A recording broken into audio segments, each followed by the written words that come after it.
¿Qué me abandonas? Es de noche y tengo miedo. Todo está oscuro. Tiembla la tierra de espanto.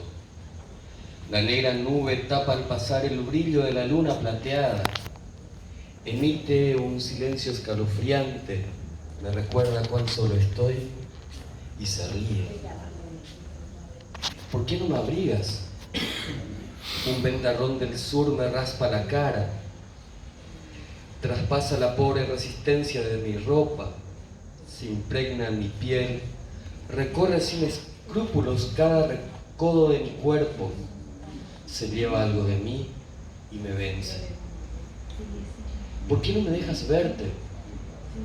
La luna eterna deja verse un instante, pero la nube presurosa cambia de forma, deja unos resquicios circulares. La luz que se filtra a través de ella encandila mis ojos y me ciega. ¿Por qué no vuelves? Un monstruo informe parece dibujarse en el cielo, un estruendo se hace presente, un rayo se avecina, las gotas de lluvia me golpean la frente, mis pies de a poco se hunden en la tierra y me detienen. ¿Quién eres? Unos ojos enormes dorados se mueven no tan lejos, ahí entre los árboles.